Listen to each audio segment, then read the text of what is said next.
see that happen? Well, you've led right into my point number 2, the humanitarian, just the stress that Americans are experiencing right now is my point number 1 that's weighing on me in all aspects of our lives. Number 2 is really around the way that this is happening with President Trump. And my example that I wanted to talk to you about is lawyers and big law firms.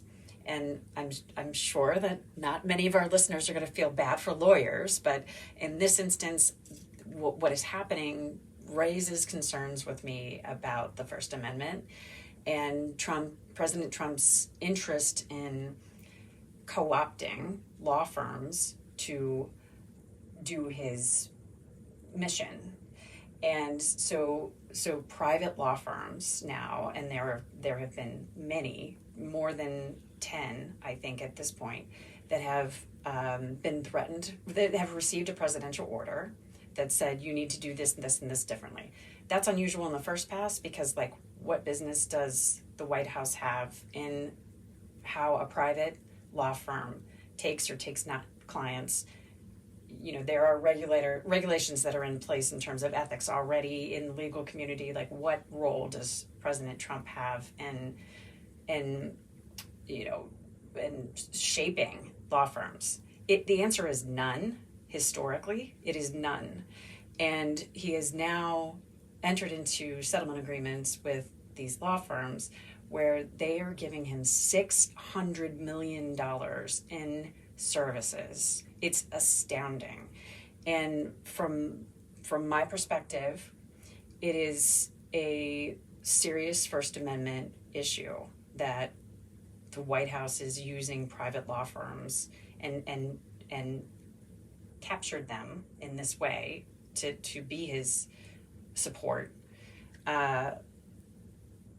because it is an affront to the separation of powers. You know, we teach our kids about this in school, and the judiciary is independent, and the law firms that litigate in the legal system are independent of government, and that is being threatened today. So that is another topic that First Amendment generally and how it's playing out here. And I know you have your own stories on the First Amendment front that we can explore, but it is acute and it's getting worse in the past 60 days. That's a new issue. It's never happened in our country before.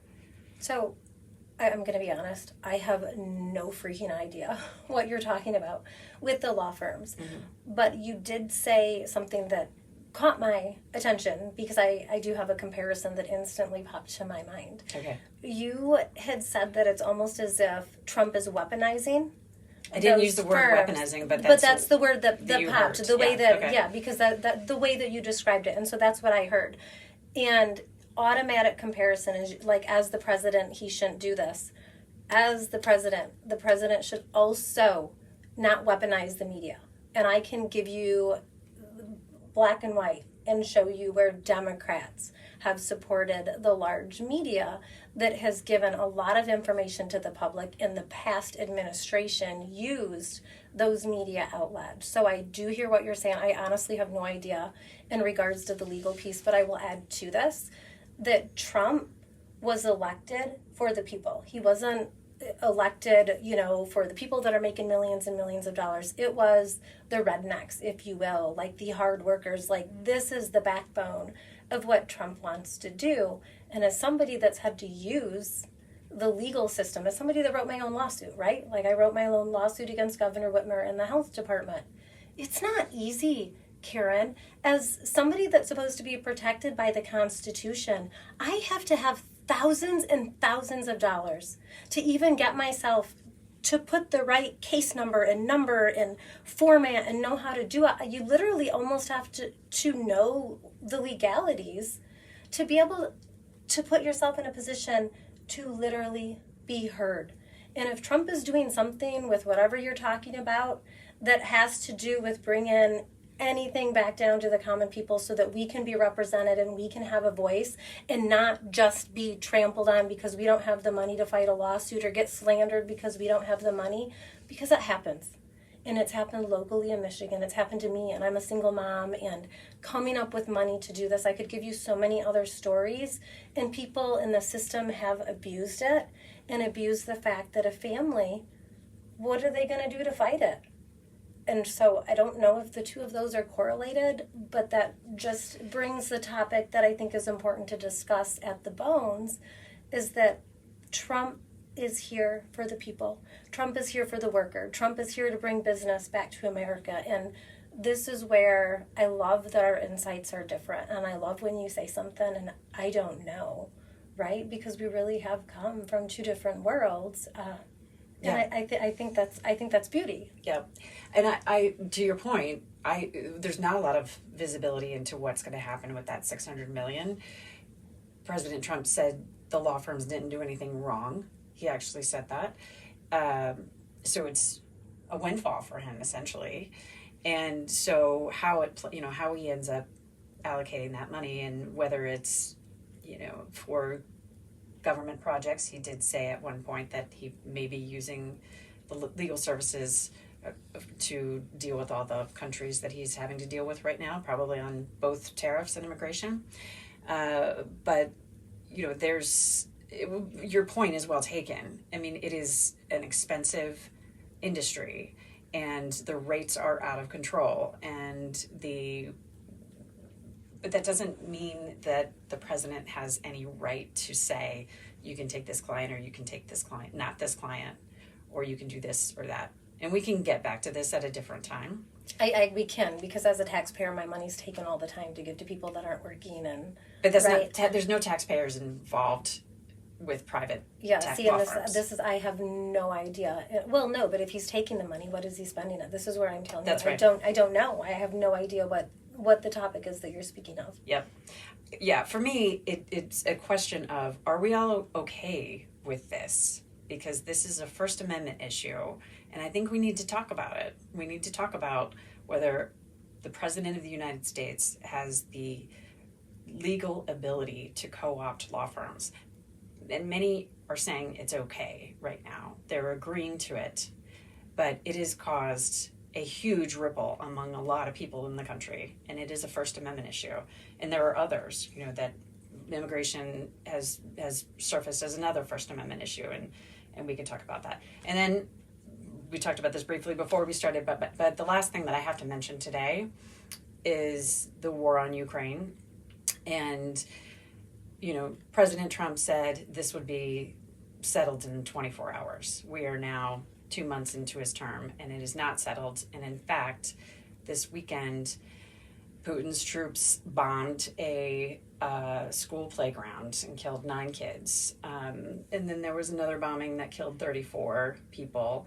And he's not stopping the bombing. And President Trump has tweeted that Putin needs to move faster, but he's not moving faster.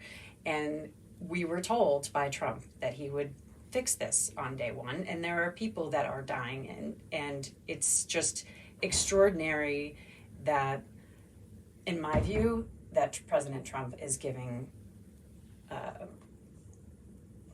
ear to Putin, and because he is the person who is killing these people. Just this weekend, during the negotiations that he's having with Trump, he's still killing children in Ukraine. And I think we all need to be shocked by that. And I would hope that we can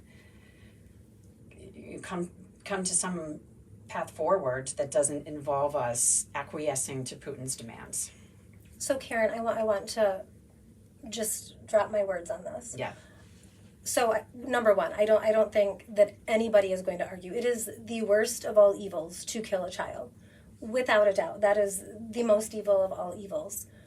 But this isn't something that's new. This is something that was brought forward through the last administration. And then Trump steps in, and I love so much that not just from you, but from other people, like, what has Trump done? What has Trump done? And I think of him like, I have a sweatshirt where he's standing there, right? And he's like got his Patriot gear on. And I think of like his cape, and everybody looks at him as Superman, which is amazing. But he's human. There are negotiations that have to take place. And I do not stay up on the Ukraine and the Putin, and I can tell you here after this what I want to see topics, and topics that I have interest on. But being able to speak with somebody that's doing something horrific, to be able to bring them to the table, until you get someone to sit at that table and have that conversation with you, you're not going to be able to have a conversation. You're not going to give them perspective to sway or negotiations to sway the evil that they're doing. So that, I think, is actually the exact reason that we're sitting here today. And we don't have to go into that whole thing, but so this isn't new, right? And I just want to leave like Trump with but it's not a spin. No, I get it. It's perspective. So every time you say well, Trump did this and he's not doing this, I just I see his cape, his superhero, and Karen looks at him as superhero. Also, we know I love superheroes, so but I worked with kids. Every kid loves superheroes. I love superheroes. Yes. But along the lines, kids. So you have many topics that I know some of, but I don't all day watch the news, and I don't have the bandwidth to indulge in all of these things. So what do I spend my time? Where is my bandwidth and my energy put? On the kids. And a lot of that which I speak on, you and I don't necessarily agree, all the way down to the book, right? The book that I co-authored, the pronouns, not schmonouns. I actually am going to do at the end of the month a webinar. I want to invite you, and you'll see the background and the statistics and everything that was behind the book. But every topic that I can speak of, that I can, off probably the tip of my tongue, give you information, is going to go to the children. And when it comes to the news, I know you watch the news, but my information is going to come from going to journals and doing the studies and NIH.gov. I'm going to go right to the legislature. I'm going to look it up, what bills have been introduced, what's been passed. I love the whitehouse.gov. Is on, what do you call that, the top line on my computer, my little bars or whatever.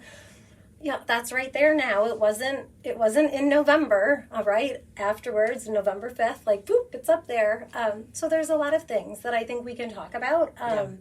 And they're definitely, we're going to have so many different views, but I do look forward to talking to you about the gender ideology. I do too. And I'm looking forward to sharing my stories and experiences